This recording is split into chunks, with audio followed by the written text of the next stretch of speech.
Hello, welcome to the next lesson. If you have not started this series yet, please go back and start with Book 1, Lesson 1.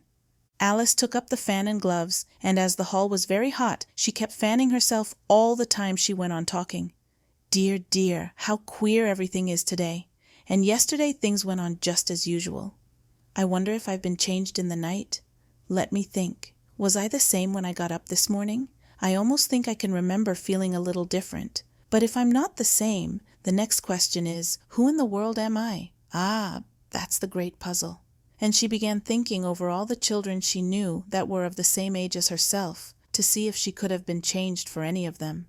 I'm sure I'm not Ada, she said, for her hair goes in such long ringlets, and mine doesn't go in ringlets at all. And I'm sure I can't be Mabel, for I know all sorts of things. And she knows such a very little. Besides, she's she and I'm I, and oh dear, how puzzling it all is. I'll try if I know all the things I used to know. Let me see. 4 times 5 is 12, and 4 times 6 is 13, and 4 times 7 is, oh dear, I shall never get to 20 at that rate. However, the multiplication table doesn't signify. Let's try geography. London is the capital of Paris, and Paris is the capital of Rome, and Rome, no. That's all wrong, I'm certain. I must have been changed for Mabel. I'll try and say, how doth the little... And she crossed her hands on her lap as if she were saying lessons, and began to repeat it, but her voice sounded hoarse and strange, and the words did not come the same as they used to do. How doth the little crocodile improve his shining tail, and pour the waters of the Nile on every golden scale?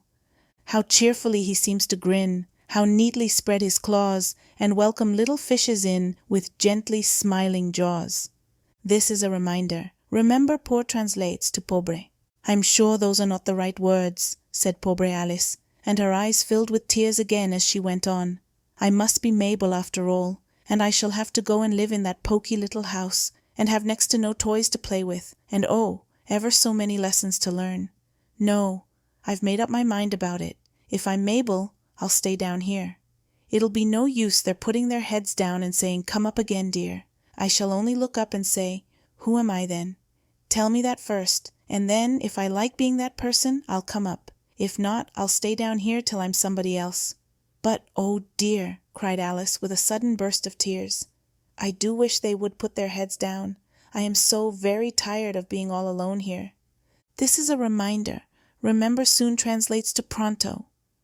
As she said this, she looked down at her hands and was surprised to see that she had put on one of the rabbit's little white kid gloves while she was talking. How can I have done that, she thought. I must be growing small again. She got up and went to the table to measure herself by it, and found that, as nearly as she could guess, she was now about 2 feet high and was going on shrinking rapidly. She pronto found out that the cause of this was the fan she was holding, and she dropped it hastily, just in time to avoid shrinking away altogether. In the next paragraph, we are introducing a new word. The word find translates to encontrar. This is a reminder. Remember poor translates to pobre. That was a narrow escape, said Alice, a good deal frightened at the sudden change, but very glad to encontrar herself still in existence. And now for the garden. And she ran with all speed back to the little door. But alas, the little door was shut again, and the little golden key was lying on the glass table as before. And things are worse than ever, thought the pobre child, for I never was so small as this before, never, and I declare it's too bad that it is. This is a reminder. Remember find translates to encontrar. This is a reminder. Remember soon translates to pronto. As she said these words, her foot slipped, and in another moment, splash, she was up to her chin in salt water. Her first idea was that she had somehow fallen into the sea. And in that case I can go back by railway, she said to herself. Alice had been to the seaside once in her life, and had come to the general conclusion that wherever you go to on the English coast, you encounter a number of bathing machines in the sea, some children digging in the sand with wooden spades, then a row of lodging-houses, and behind them a railway station. However, she pronto made out that she was in the pool of tears, which she had wept when she was 9 feet high. This is a reminder. Remember find translates to encontrar. I wish I hadn't cried so much, said Alice as she swam about, trying to encontrar her way out. I shall be punished for it now, I suppose, by being drowned in my own tears. That will be a queer thing, to be sure. However, everything is queer today. This is a reminder. Remember, soon translates to pronto. Just then she heard something splashing about in the pool a little way off, and she swam nearer to make out what it was. At first she thought it must be a walrus or hippopotamus, but then she remembered how small she was now, and she pronto made out that it was only a mouse that had slipped in like herself. This is a reminder. Remember, nothing translates to nada. Would it be of any use now, thought Alice, to speak to this mouse? Everything is so out of the way down here that I should think very likely it can talk. At any rate, there's no harm in trying. So she began, "Oh, mouse, do you know the way out of this pool? I am very tired of swimming about here, oh mouse." Alice thought this must be the right way of speaking to a mouse. She had never done such a thing before, but she remembered having seen in her brother's Latin grammar, a mouse, of a mouse, to a mouse, oh mouse. The mouse looked at her rather inquisitively, and seemed to her to wink with one of its little eyes, but it said, "Nada." This is a reminder. Remember, poor translates to pobre. Perhaps it doesn't understand English, thought Alice. I dare say it's a French mouse, come over with William the Conqueror. For with all her knowledge of history, Alice had no very clear notion how long ago anything had happened. So she began again, "Où est ma chatte?" which was the first sentence in her French lesson book. The mouse gave a sudden leap out of the water and seemed to quiver all over with fright. "Oh, I beg your pardon," cried Alice hastily, afraid that she had hurt the poor animal's feelings. "I quite forgot you didn't like cats." "Not like cats?" cried the mouse in a shrill, passionate voice. "Would you like cats if you were me?" "Well, perhaps not," said Alice in a soothing tone. "Don't be angry about it, and yet I wish I could show you our cat Dinah. I think you'd take a fancy to cats if you could only see her. She is such a dear, quiet thing," Alice went on, half to herself as she swam lazily about in the pool. "And she sits purring so nicely by the fire, licking her paws and washing her face. And she is such a nice soft thing to nurse. And she's such a capital one for catching mice." "Oh, I beg your pardon," cried Alice again. For this time the mouse was bristling all over, and she felt certain it must be really offended. "We won't talk about her any more if you'd rather not." "We indeed," cried the mouse, who was trembling down to the end of his tail. "As if I would talk on such a subject. Our family always hated cats, nasty, low, vulgar things. Don't let me hear the name again." "I won't indeed," said Alice, in a great hurry to change the subject of conversation. Are you fond of dogs?" The mouse did not answer, so Alice went on eagerly. "There is such a nice little dog near our house I should like to show you. A little bright-eyed terrier, you know, with such long curly brown hair. And it'll fetch things when you throw them, and it'll sit up and beg for its dinner, and all sorts of things. I can't remember half of them, and it belongs to a farmer, you know, and he says it's so useful, it's worth £100. He says it kills all the rats, and oh dear," cried Alice in a sorrowful tone, "I'm afraid I've offended it again." For the mouse was swimming away from her as hard as it could go, and making quite a commotion in the pool as it went. So she called softly after it, "Mouse dear, do come back again, and we won't talk about cats or dogs either if you don't like them." When the mouse heard this, it turned round and swam slowly back to her. Its face was quite pale, with passion, Alice thought, and it said in a low, trembling voice, "Let us get to the shore, and then I'll tell you my history, and you'll understand why it is I hate cats and dogs." It was high time to go, for the pool was getting quite crowded with the birds and animals that had fallen into it. There were a duck and a dodo, a lory and an eaglet, and several other curious creatures. Alice led the way, and the whole party swam to the shore. Chapter 3. A Caucus Race and a Long Tail.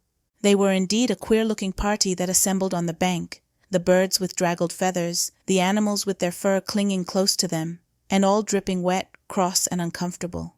In the next paragraph, we are introducing a new word. The word herself translates to ella misma.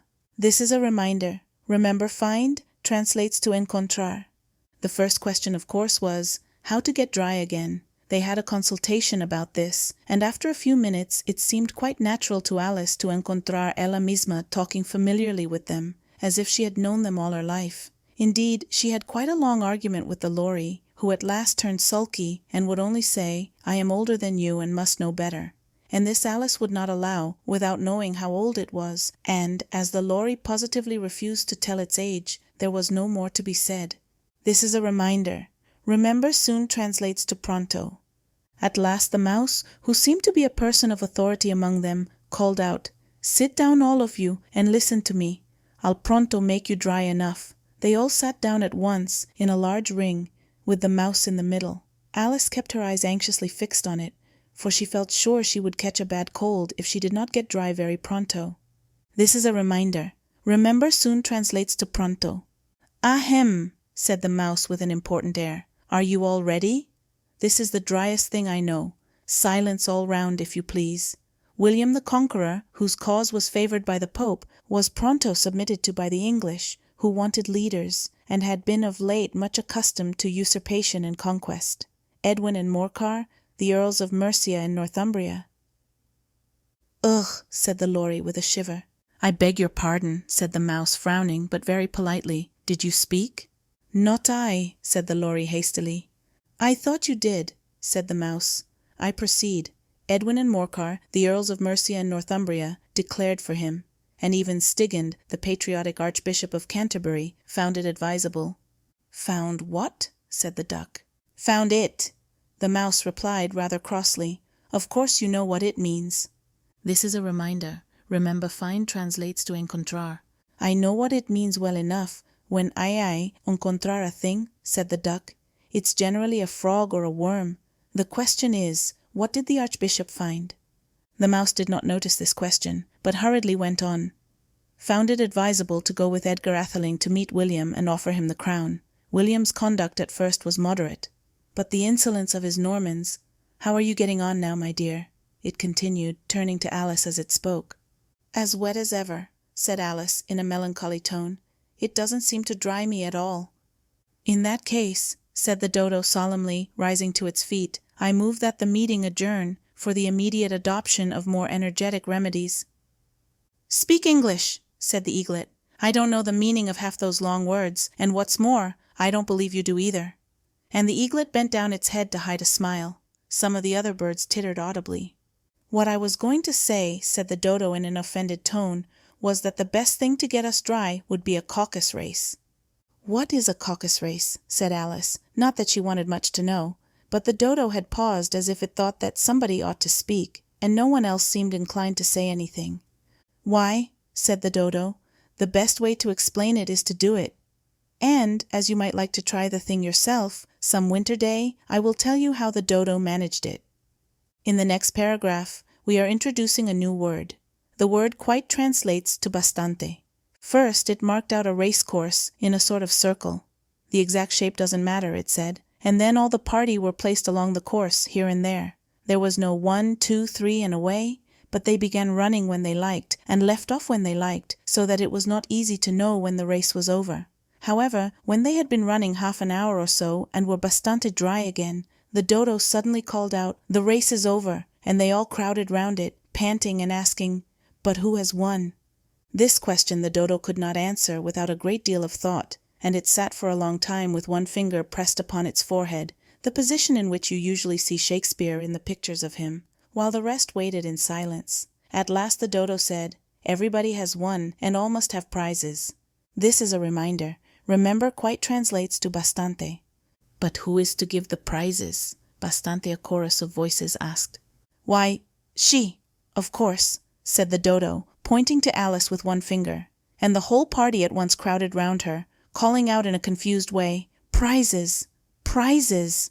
Alice had no idea what to do, and in despair she put her hand in her pocket and pulled out a box of comfits, luckily the salt water had not got into it, and handed them round as prizes. There was exactly one apiece, all round. This is a reminder. Remember herself translates to ella misma. "But she must have a prize ella misma, you know," said the mouse. "Of course," the dodo replied very gravely. "What else have you got in your pocket?" he went on, turning to Alice. "Only a thimble," said Alice sadly. "Hand it over here," said the dodo. Then they all crowded round her once more, while the dodo solemnly presented the thimble, saying, "We beg your acceptance of this elegant thimble." And when it had finished this short speech, they all cheered. Alice thought the whole thing very absurd, but they all looked so grave that she did not dare to laugh, and as she could not think of anything to say, she simply bowed and took the thimble, looking as solemn as she could. The next thing was to eat the comfits. This caused some noise and confusion, as the large birds complained that they could not taste theirs, and the small ones choked and had to be patted on the back. However, it was over at last, and they sat down again in a ring and begged the mouse to tell them something more.